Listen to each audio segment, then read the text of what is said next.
Hi, welcome. I'm Andy Rotherham. I am a co-founder and partner at Bellwether Education. We're a national education nonprofit.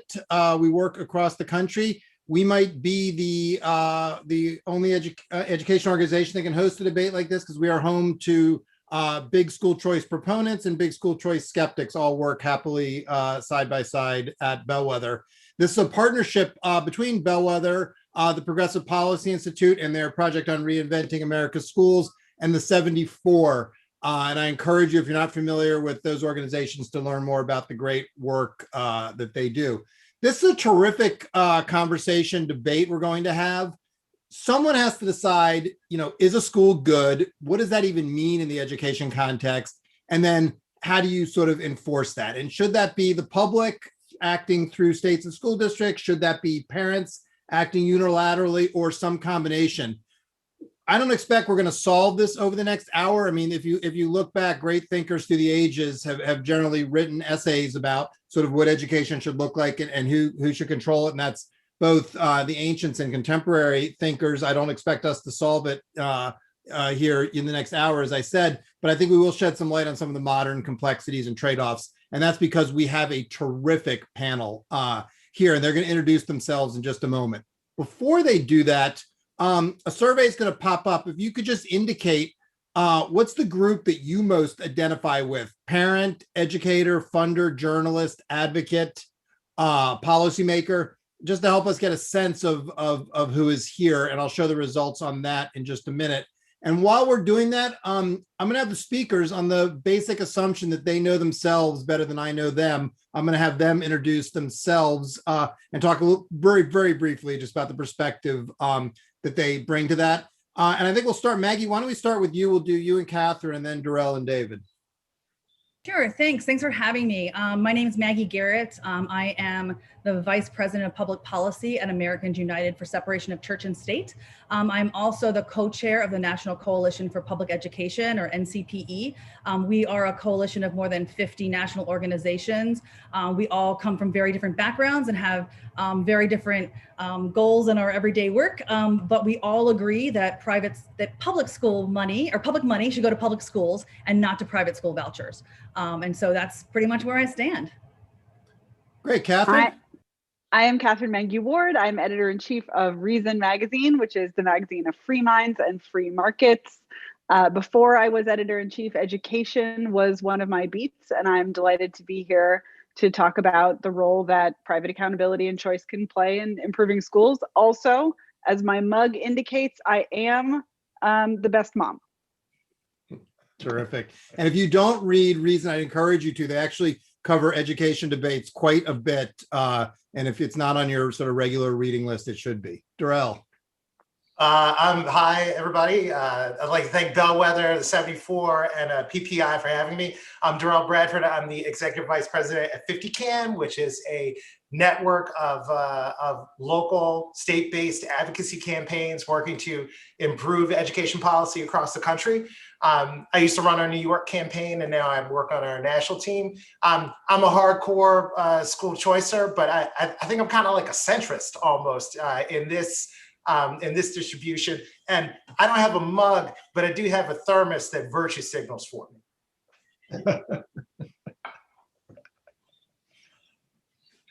David?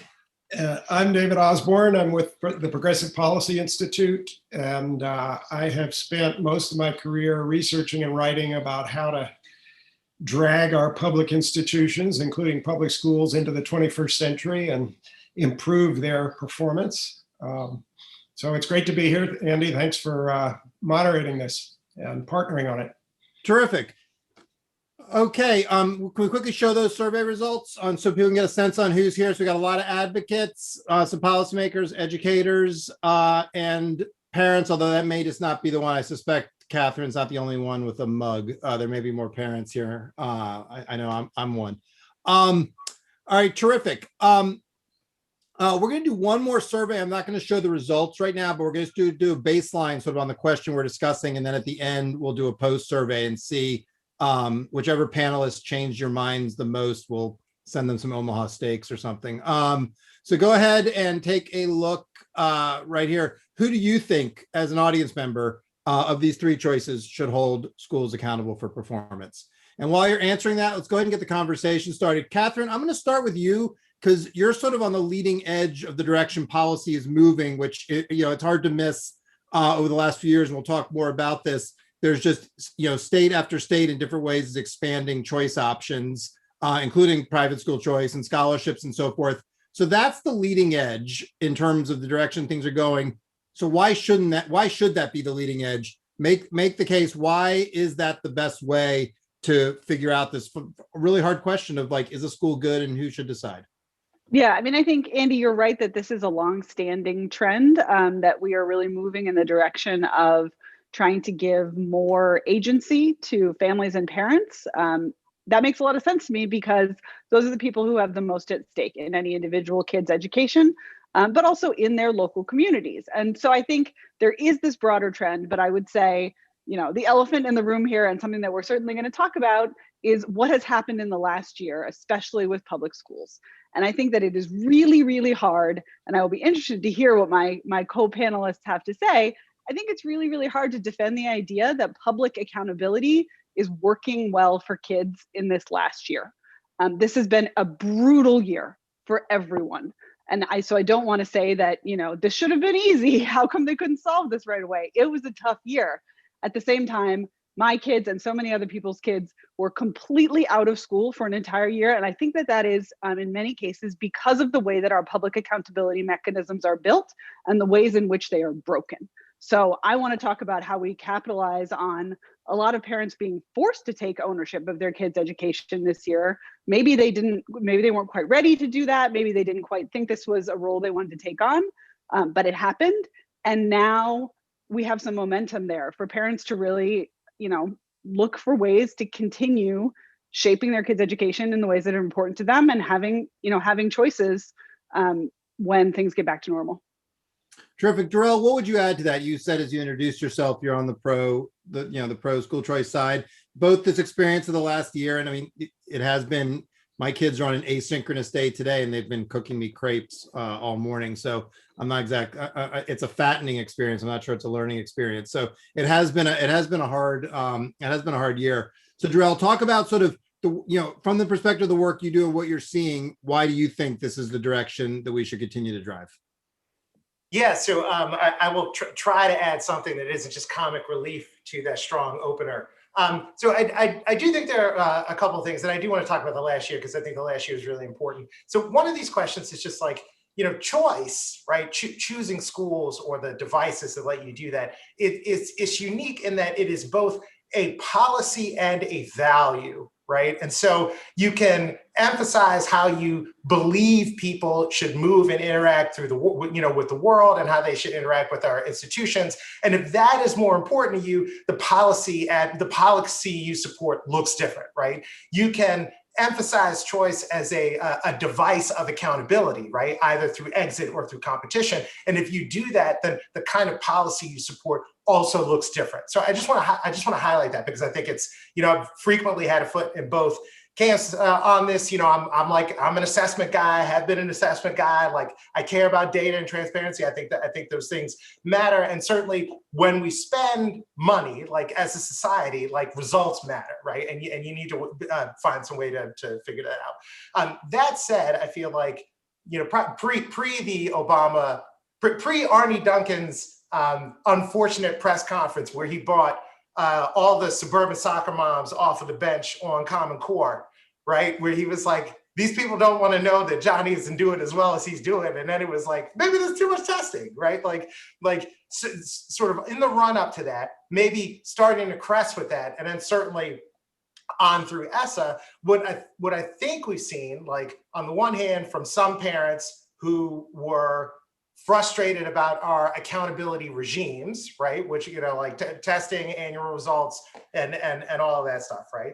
And less altruistic actors who were looking to get out from under accountability at all, right? Is an unfortunate confluence of interests that means if you care about accountability, it's not going to look how it looked before, right? Just sort of like period. We're just like in a very different place in how we define what good is, how we measure it, and how we report it out to the world. And I do think that here's where I'll be squarely in the camp with Katherine, as I'm sure I will be again later. Like for something as complicated as your kid's education, right? A parent's moment-to-moment assessment and self-interest are like the like magic quantity, right? Because it can change at any time, and it is focused on the end goal in a way that basically no institutional interest can be. And so however we want to measure things, right? However we want to hold things accountable, I think to the extent that you diminish parent agency, the rubric is worse off. And to the extent that you increase it, it is more subtle and more likely to stay in place. Okay, so that's a terrific way to segue right to you, Maggie. This idea of sort of you increase parental agency. There's all these things people want from schools. It's impossible to measure them all or to account for them all, and so you can't do that in a planful way. You just have to let it happen. So give parents agency. It all sounds very intuitive. What's wrong? What's wrong with that? What are the problems that we're not seeing? Right. So in a lot of the voucher programs, right, the idea is that parents will make the choice, and that the public shouldn't really have anything to say about that because the parents know best. But I think we need to start with the idea here that this is public dollars, right? And so anytime you have public dollars, you have to be accountable to the public. There has to be oversight, monitoring, minimum teacher requirements. Otherwise, we don't know what we're funding. We don't know if it's working. We don't know if we're throwing away our money. And whether, what those measurements of accountability should be, maybe that's up to, to a discussion, but whether or not there needs to be accountability to the public, that should not be a question. And I want to also remind ourselves that public education isn't just a private consumer good, right? Like it's a public good. It benefits all of us. And that is why all of us, whether you have school age kids, whether you have no kids, we all pay into the system. And it's to make sure that kids have fulfilling jobs and live happy lives. But it's also, it's critical to a functioning democracy, right? So I think we can't abdicate our responsibility for educating our nation's children to private entities often looking to make a profit and that don't have the same obligations to the public good. And I'm not going to say public schools are perfect. They're certainly not. They have many big issues. They've got systematic racism issues. There's inequalities. But vouchers don't fix the public schools, right? They just ignore the problems and they leave the public schools there with less money to address them. So they're diverting desperately needed resources away from the public school systems that serve the vast majority of students. 9 out of 10 kids go to the public schools. And instead they educated a few select students at private schools. And I think that the government would be better, they would better serve our children by using taxpayer dollars to strengthen our public schools. And I just want to say one more thing to start about the idea, right, that parents should be making the choice. Vouchers don't give parents this high quality choice that many of us are claiming that they do, right? Vouchers really give private schools a choice because private schools are the ones who can pick and choose who goes there. They can admit whoever they want. They can use whatever admission standards they want. They can turn away kids because of their wrong religion, because they're LGBTQ, because their parents don't make money above the amount of the voucher, because they have a disability, because they can't meet a test. And so this isn't really a system, right, where parents can just, pick, I want to go to that school and I get to go to that school. So it's not quite this ideal system that we're talking about. All right, so David, and we'll come back to that because like across the public system, there's lots of different ways to. I would like to come back to that. Yeah, okay. Come back. First, I want to just, David has this like compromise, charter schools emerged as a compromise view on this. And the early evidence on charters, the biggest predictor of a state, if it was going to pass a charter law, was if there was a big push for vouchers there. And so not surprisingly, some of the early states were like Colorado, California, a place where there was big voucher referendums happening simultaneously. And it was this idea that, okay, we're going to combine public money and public accountability. And, Milton Friedman talked about like a neighborhood effect, that he felt schools should be publicly funded, even if parents should have unfettered choice, because there are powerful externalities to schools. So we were going to marry that idea with giving parents choice and lowering barriers to entry for who could open and operate a school. they grew rapidly, David. As you well know, the last few years, growth has really flattened out. So talk about charters both as a sort of middle way, third way through this debate, and why is the energy, it seems increasingly the energy in this debate's more on the right and the left than around charter schools. So 30 years ago, when the first charter school bill was passing the Minnesota legislature, I was finishing the book Reinventing Government. And at the time, I thought that, well, with charters or with vouchers, parents would desert the lousy schools, they'd flock to the good schools, and that's the only accountability mechanism you needed.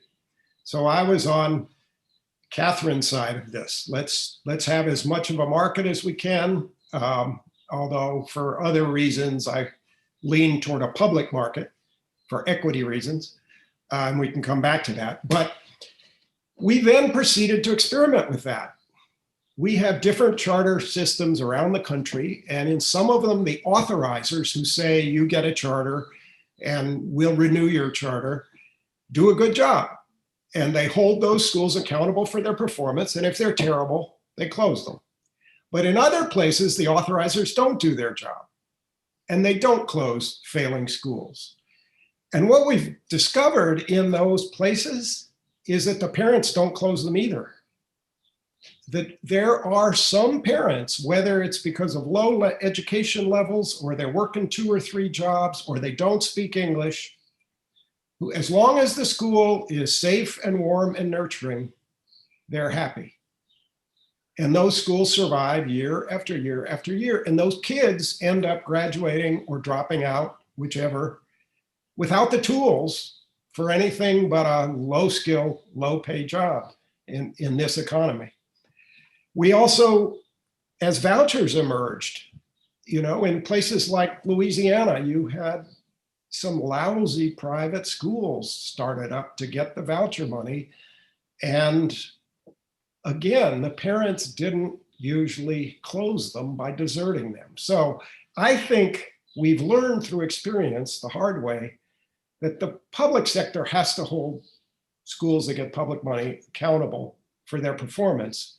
I've been an advocate of choice, maximizing choice for 30 years, ever since Reinventing Government. Totally believe in that. And I support vouchers for poor kids. Vouchers for everybody is another issue, and I'm happy to come back to that. That's where the equity issue comes in. But I think we've learned the hard way that we can't just rely on parents. So my argument is, let's use both. Let's give parents lots of choices, and when they move their child, let's move the money with it so that the school feels the consequences and is accountable to the parents. But because that's not enough, let's have districts or authorizers also measure the school performance and hold them accountable. And the problem with that is we've done such a bad job of it. I mean, No Child Left Behind was a really stupid law. And the way it defined school quality and measured school quality was fundamentally flawed and relied way too heavily on test scores, and not just academic growth, but actual status, which meant any school with middle-class kids in it looked good and any school with poor kids in it looked bad. Anyway, that discredited, in many minds, the whole idea of measuring school performance. And I think we have to change how we measure, and but can do it you in a more measure, sophisticated way. David, can you measure? The problem with No Child Left Behind, the resistance was in the suburbs. It was schools with achievement gaps in the suburbs. They didn't want to talk about that, which raises a whole set of equity issues and what we should do for those parents. But can you, is there a way to actually measure the range of things that people want out of schools? Is that even doable? Sure, yeah, I believe it is. And in my last book, Reinventing American Schools, I have a chapter on this, and I lay out, here's what we ought to measure for high schools, here's what we ought to measure for K through 8 schools. And I think test scores should be about half the picture. I think you should survey parents to measure how satisfied they are with the school and how engaged their students are. I think you should look at graduation rates and outcomes, that is college going, employment, et cetera, for graduates of high schools. And I think that we should do what the British do, which is every few years send a team of seasoned educators into each school using the same rubric to rate its quality. Have them spend 3 days in the school, do a lot of interviews and look at all the data and end up giving the school ratings on different aspects of quality. So I think, I've been studying and writing about performance measurement for 30 years, and it's hard, but you can always get a little better. And boy, we're a long way from where we need to be. Derrell, I know you want to come in, but I want to hear from Katherine. Katherine, on this idea, from the Liberty corner, this idea, can you measure these things? Is this even doable? Or we're going to design a system that can measure the 100 things, but there's going to be a bunch of parents. The 101st is going to be the thing that matters to them, because it's hard to plan for. It's hard to plan for humans. We're unpredictable. Yeah, I mean, we already had Milton Friedman already entered the chat, but I'm going to bring in a little Friedrich Hayek just to fully inhabit my stereotype and say that this is a classic knowledge problem. This is a classic case where I have tremendous faith that David has put a huge amount of good faith, thoughtful effort into figuring out exactly the best way from his perspective and with society's needs in mind to measure what a good school looks like. But as he just said, it's incredibly difficult. Even if we had all the data and we had broad social consensus, it would still be really hard to crunch these numbers and maximize education for most kids or for all kids and for all families. But we have this other mechanism that helps people get what they want without having to dump everything into a central repository and then pull it back out again. And that mechanism is markets. And the idea that we can simply, remove the sedimentary layers of attempts to improve these public systems and instead make education, particularly K-12 education, look more like markets that function very well in many sectors of society and many areas of parental decision making already, right? We're saying, you know what, parents don't always do a great job of maximizing for their kids, and that's true, but we let parents make decisions in all other kinds of ways. We let parents make kid decisions about kids' nutrition, say, or housing. And I'm gonna, risk my libertarian bona fides a little bit here and say, of course, there are places for regulation, for subsidy, for support, especially for people who are the least well off. But I think, especially for families that in this last year ended up spending their own time and resources to provide education for their children against the backdrop of a total failure of public accountability.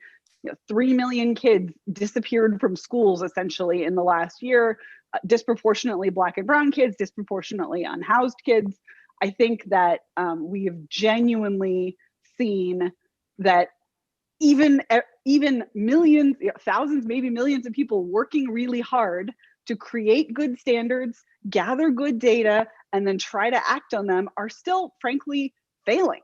And I think that a more dynamic system that uses the power of individual decision making to improve outcomes, we can at least move closer to that. And I think money follows the kid, backpack funding, whatever you want to call it. I think that's a step in the right direction. But I also think, in the example of these, these the various charter systems where bad charters are sticking around, that's in many cases, or where parents are sticking around in bad charters, in many cases, that's because the other alternatives are still not good enough and because the options are still too constrained. I think the more you maximize choice, the more you see the opportunity for bad providers to fail. And I think that's the piece that's always undervalued in this debate is bad schools should fail. Bad public schools should fail and close. Bad charters should fail and close. Bad private schools mostly already do fail and close. And so to my mind, that's where we need to be headed for the other providers as well. All right, Derrell, you pitched yourself as the centrist. So now's your moment. Is there a way through that? And there is this issue. Katherine makes a compelling point that one of the dynamics we see with schools not closing is because choices are so constrained. But there is an old saying in education, closing a school is like moving a graveyard. You don't get a lot of help from the inside. So is there a way through this? So so just I think three things, and then I'll try to answer your question. The first one is that there's like a little bit of a, it's not a tension, but I feel it here, and it's definitional, right? There's choice as an element of accountability, and then there's choice as accountability, right? And those are two different things, right? And I've normally been a person who is choice and, right? Because like if it's public money or not public money or whatever, right? Like you want people to have as much information as possible about the performance of a thing, right? On some rubric that we can, you know, measure easily and systematically, so they can make a choice, right? And so in that respect, I would say I'm like in both of these things. I think the data is always massaged by the ability of a person to act on it. And right now, what we have is like lots of data and tons of people who can't act on it at all, right? Because they can't afford a new mortgage or they can't do anything about it. And that to me is an unaccountable system. That's the system that reports out. It's an unaccountable system, right? That was the first thing. The second thing, though, also to this Hayek speech, which I actually know this speech because we teach it to our fellows, is the challenge of like the easiest thing to measure, whether or not that's the most important thing to measure, right? And so it is relatively easy to like, at least outside of a political context, to measure math and language arts scores, right? I think they're pretty important to me. I think they're pretty important to most people. But lots of people value other things aside from those things. And to David's kind of point, like safety, for instance, right? So you could call that school climate, but a lot of people pick bad schools that are safe because they value safety, right? Which is completely rational, right? In a framework that values other things. So that was kind of the second thing I wanted to say. The third thing that I think is important, because it's like we're partly talking about like the role private schools play or private schools as an option play, but then we're also talking about, well, how much freedom should parents have to pick their schools, like period, and in an environment where parents have more power to do that, are schools more accountable, right? And I would submit to the august assemblage on this webinar, right?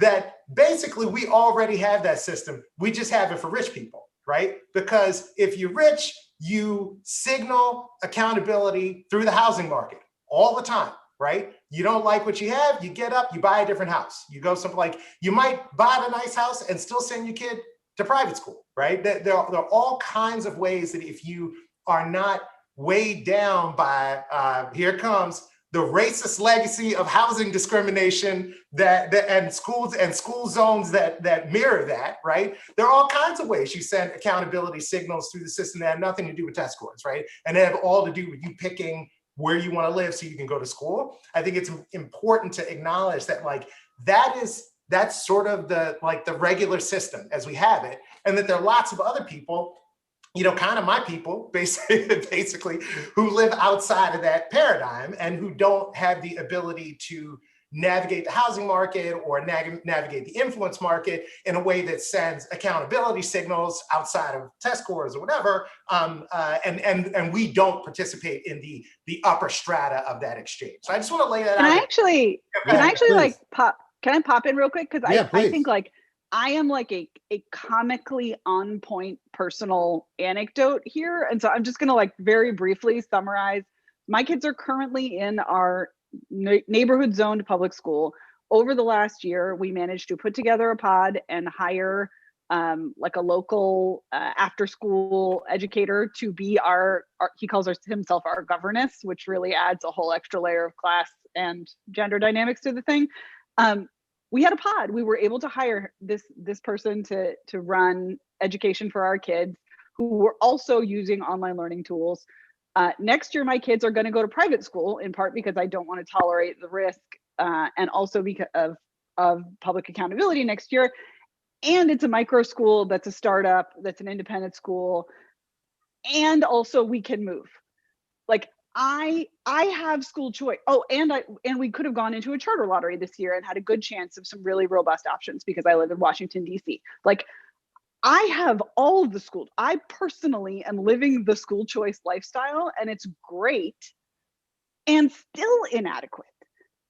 I still feel like my choices are overly constrained. And so I just want to highlight, like, people who are having this conversation, most of those people, many of those people have essentially my experience. And I think it can be easy to really underestimate the total lack of choice that like giant swaths of the country are facing.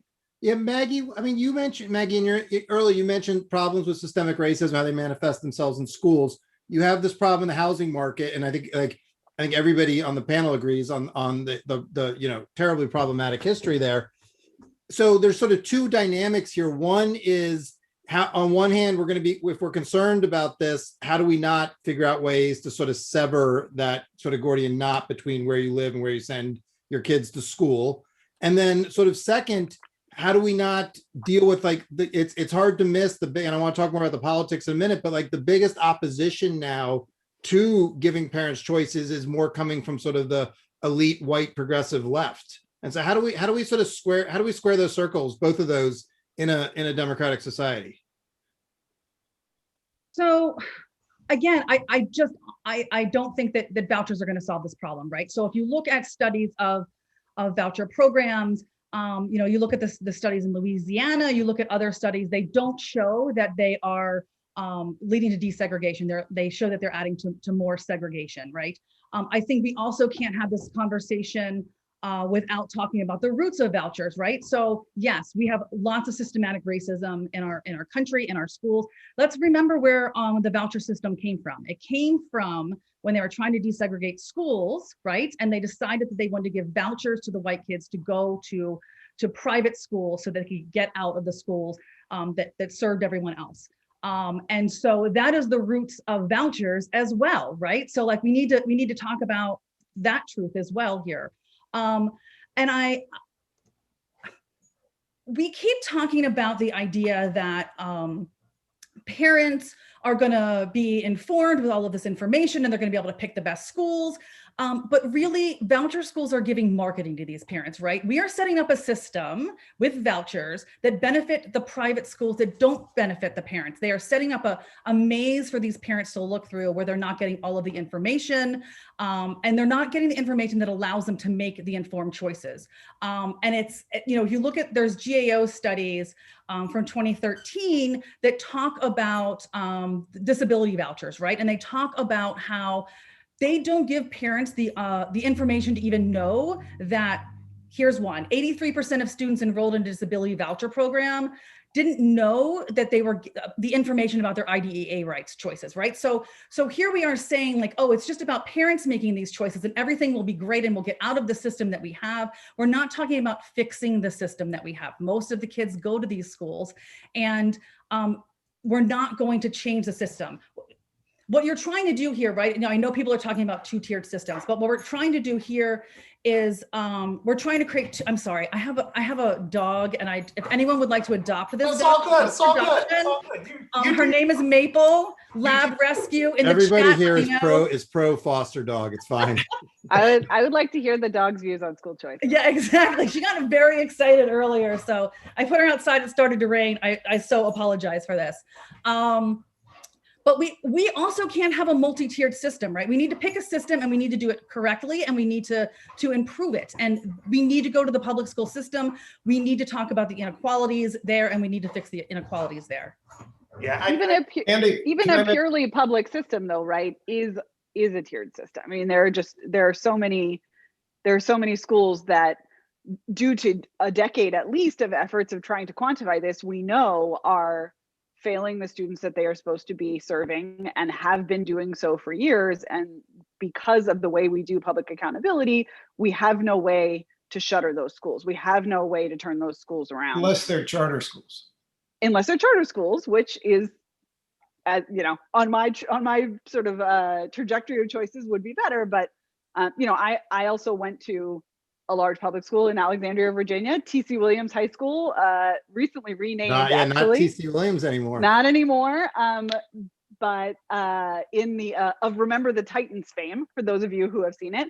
And it was a classic example of a school where pre-No Child Left Behind, the high performers were covering the total failure to serve the lower performers. So even within a single school, we do have these like rigid, tracked, tiered situations that it's hard for me to say. And also problems with information, right? Like something I find, like, I mean, first of all, in general, you can still find more information about like buying an appliance than you can find about a school. But then within schools, like if you're privileged and you have power, there's all these ways information flows and you figure out what's going on and what's up that not everybody, even in the same school, has sort of, in sort of a small d democratic way access to. Yeah, let me give you an example of what the real world is like for low-income parents.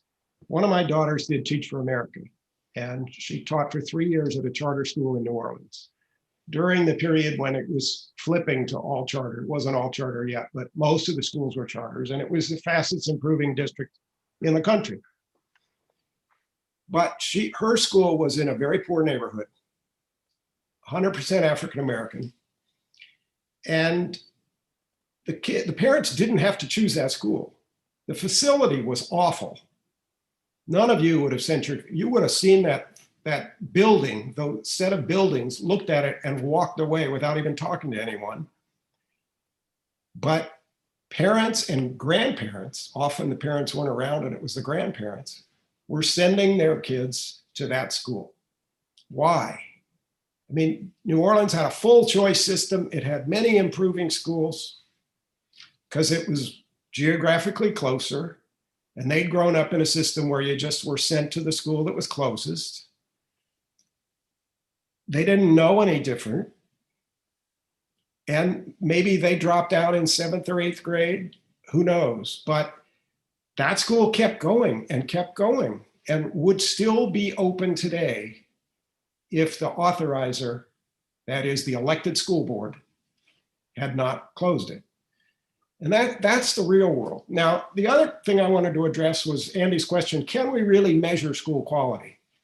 Well, look, it's subjective and imprecise, there's no question, but really all we're trying to do is figure out which schools are really bad and should be replaced, and which schools are really good and should be replicated. We don't have to be super precise. Finally, I'll say all of this, we still want maximum parental choice, and it's a great accountability mechanism. It's been proven through experience that it's not enough. Even private schools, there are some bad private schools that don't close. If there's voucher money, they stay alive. We've tried it and it's not enough. So if I can hop onto that. So we wrote a paper about this called Measure Everything, which just has like three ideas in it, right? That I think sort of live in this, like, give the annual assessment, right? Because we care about that. And I think it's, just to Katherine's point, and Maggie, I haven't met your dog, I love your dog, but I'm gonna stick it to you on this. The fact that almost every public school district or SEA in America is trying to get out from under giving the annual assessment this year is the most anti-accountability thing in the universe. Like this is a problem, right? Like, and there are some people who would make the case that, like, look, COVID, whatever, like fine, I take COVID seriously, I had it, like, so I'm on it, right? However, for me to accept that, I would have to believe that people actually we're doing that in good faith, and there are a lot of people that I don't think are doing that in good faith. So right now we have a system that's sort of like, it's kind of been closed for a year, and it's got $190 billion and less data, right? And that's a bad mix for accountability. So I just want to like throw that out there. We got to fight over that in the future, but whatever, right? The second thing. Go ahead, Katherine. No. Oh, okay. The second thing I would just say is that it's like. So that was the first thing, give the annual assessment. The second one was just like acknowledge that, like, over the last year, people have found lots of different ways to find out how their kids are doing, right? Like, and how much of the early data on learning loss came from a roll up of Zern, right? Like that kind of thing. And so I think it's really important just to acknowledge that, like, we're kind of in a different paradigm where we can have different help to figure out whether or not things are working, right, in a multi-dimensional way, from like apps and platforms, right, that live outside of the traditional like SEA, LEA context, right? Because like when you give an annual assessment, that information is really important for the geeks on this webinar, right? and for state elected officials who are trying to maximize resources or intervene where things are going poorly. I think to David's point about like authorizers, like a parent may see the value in those things, but it's a different value for them than it is for people who are like trying to organize sort of for proficiency. That's the second thing. And then the third one was that we would just like, study what we measure, right? That like, there's no reason that if we're not going to try to deploy new ways to figure out what's good, we shouldn't be intentional about watching it try to be good, so we learn something from it. Those are kind of the three things I put that out. I only throw those signposts, right, on the highway toward whatever out there, because it's clear that politically at this point, the math science annual assessment paradigm we had, we're not going to be allowed to keep it. Right. So, and we saw an erosion of support among Democrats and among, accountability Republicans coming out of the Obama administration. Like ESSA was like, wildly watered down. Even No Child Left Behind's imperfections aside, it at least set a bar up there. Right. That was an important one about like all kids making progress. Right. And we're just in like a different place now. And so to me, like this question of like, what's good, what's really good, is one we should try to figure out how to answer instead of answering today. I just think, and that's, okay. I want to stay on that, Derrell. Two more questions. I want to make sure we get some time for this, some great audience questions. So one is what you're saying, like the accountability regime is under enormous pressure right now, sort of any kind of measurement. And so you've got to do something. You have to have accountability through parental choice. You have to have accountability through various measures or some combination, but the measures are, as you're saying, are under a lot of pressure. Like if I had to bet right now, the two political positions that seem most ascendant are Katherine's and Maggie's. So the Democratic Party is increasingly embracing Maggie's position. Independents and Republicans have been there for a while, are embracing, and independents are embracing Katherine's position. And a little bit, people, you see this in polling, people are particularly angsty and about choice and more open to choice right now. We've been polling parents and they're much more open to it after this experience. So talk a little bit about that. Like the compromise alternatives, the blends and all that, like are politically out of favor. And it's more the two positions on the polls that both seem more ascendant. Yeah, I mean, I think, the way that you phrase that question is so on point because obviously, school policy, education policy has always been politicized, but I think it's fair to say many policy topics are more polarized now and more partisan now than they have ever been, and education is one of those topics. And so I think that we do really risk just dumping education into these pre-existing partisan buckets. And it's just like, if you have on a red hat, you like these policies. And if you have on a blue hat, you like these policies. And I think that really doesn't reflect the subtleties of the underlying views about what needs to happen with schooling in this country. I mean, among other things, Black parents vote overwhelmingly Democratic, but have relatively high support for school choice in a variety of forms. And I think that's, that is the thing that our politics right now are not well constructed to handle. And when I think about people who are arguing for public accountability and for consolidating within a public system and increasingly aggregating power up to the federal level, these same people just witnessed 4 years of Betsy DeVos. I didn't hate Betsy DeVos, but they did. Like, they really hated her. Like, they thought she was possibly literally Satan. And so I'm struggling with, like, what does, all or nothing, one size fits all public accountability look like when we also have winner takes all hyperpolarized politics? And I think that what that means, among other things, is that kids get bounced around, that if we are reversing and then reinstating partisan decision-making about education, whether at the federal or state level, it's going to be bad for kids, just like the rest of our politics. Immigration policy is a great example, is currently getting bounced around. So that's perfect for the other question I had for all of you. Like, it's hard to miss, like, this culture war has broken out about how schools should or should not teach about race and racism, critical theory. And like, if you're somebody like me who follows the news professionally for your job, like the clips have just gotten like incredibly depressing just over the last like couple of weeks. It's just like there's a culture war. It's hard to miss. And one thing that some people seem to be able to agree on, I was struck, is watching a debate between some different folks across various political and demographic lines of difference. And they all said, yeah, let's just have a system of school choice because I don't want you teaching my kids. You don't want to teach my kids.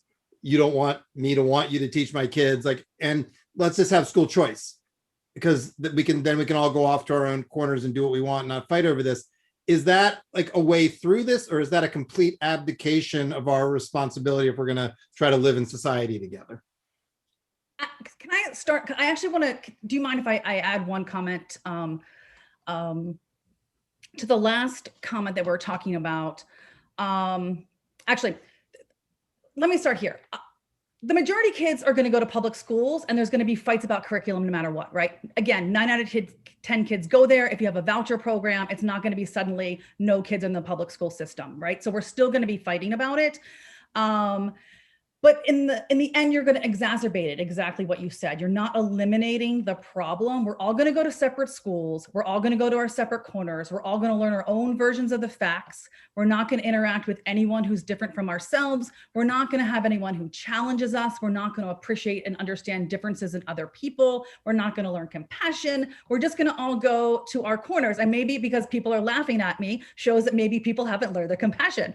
But at a time when our nation is really, really divided, I just think it's a terrible idea that we have all private school systems, right? Where like the Lutherans go to school over here and the Catholics go to school over here and the Jewish kids go to school over there. I just think that it's going to exacerbate it. And also, again, this is public funds, right? So we have to have at least a basic understanding and agreement on what we teach, right? We can't have a system where we're teaching fake science, right? Because who's going to come up with the next COVID vaccine if we are allowing schools to teach bad science and bad information? And so there has to be at least a discussion of that. Right. We can let Randy Weingarten teach epidemiology. Look, the one thing I just want to say is like, I haven't figured out how to talk about this in the world, right? But I'm like a poor Black Catholic kid who went to school with some Episcopalians and an Ivy League college that's mostly Jewish. And I think I'm pretty tolerant, right?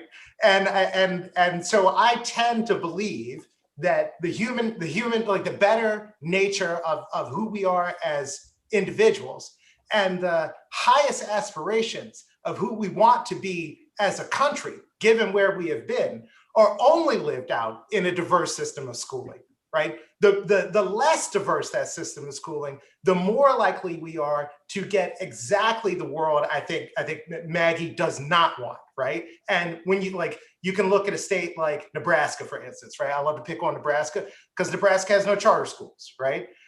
It has a lot of public schools, a couple of private schools, right? And the public schools are all segregated, right? So we've built this system already that is incredibly good at segregating us by race, by income, by proxy, by wealth, and by education, right? We are incredibly divided right now because of the public education system we have right now, not in spite of it, right? So, and I think we should take that on.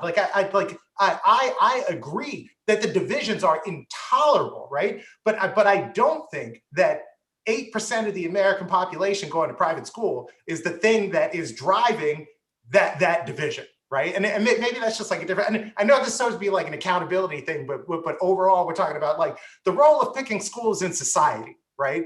But this is actually a really important thing because oftentimes we talk about the system we wish we had, and that conversation is imbued with the values we wish that system had. And in reality, that system has neither of those values, nor does it operate that way. And I think that's really important to consider. Yeah, and I agree completely. And I think we need choice as a way to integrate the system. It's the best way to integrate public schools. So the more we can use choice and let people choose different kinds of schools, still with standards about, not schools where you teach fake science. We do need the state to establish standards, but The more we can do that, the more we'll have integration of all kinds. But the danger that we have to avoid is creating a market system which produces really unequal outcomes. You all know that in any pure market, the outcomes are really unequal. Housing, automobiles, whatever we buy, the more money you have, the nicer thing you get. We don't want that in education. Equal opportunity is incredibly important for the future of this country. Every child needs an opportunity. And if we continue to separate into the rich and the poor and become more unequal, our society is really in trouble.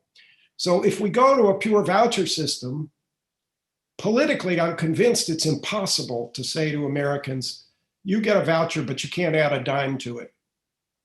So we're going to end up with a voucher system where all of us who love our children are going to add as much as we can to the value of the voucher, send our kids to the best school we can, and boom, the system will stratify even more than it is today by income. So I think we need a market system, but with equality, with every child getting equal opportunity. And that the closest thing to that is a public charter system. So that's why I'm an advocate of that approach. Why that New Orleans is the fastest improving city and DC's second. It's because of public charter schools. I do think there's another way to think about how to get to change, though, and that is, okay, we have some examples of big public monopolies or big public bureaucracies where they were bad enough for long enough that somebody figured out how to just innovate around them. And I'm thinking here of like, you know, you can choose a bunch of examples, but like the post office, right? Like libertarians used to love to talk about like, we're going to privatize the post office, we're going to reform it, we're going to improve it, we're going to localize it, we're going to federalize it, we're going to change. And instead it was just like, no, let's just invent fax machines and FedEx and then email and then texting. And now it doesn't matter how bad the post office is for the most part, though it's still around and still making trouble. I think you could say this about the space program, right? Like NASA was like, oh no, we forgot how to make rockets. And Jeff Bezos was like, I got you. And Elon Musk was like, I got you. Like it doesn't always work. It doesn't always work. This is not like a policy proposal, but this is a description of one kind of dynamic that sometimes obtains. And I would argue that at this point, the public system has failed so many people for so long that I will not be surprised if the combination of ed tech, online learning, micro schools, and a bunch of other innovations out there combined with this year where people were forced to look into those things before they were quite ready. I think it could really be a turning point where like schools keep being big and bad, but that the private sector gets bigger and better around it. And the bonus there is that you don't wind up with this dynamic that David is describing where people are just bidding up the good quality options. Hopefully you end up with a dynamic where good quality options get cheaper and more widely available.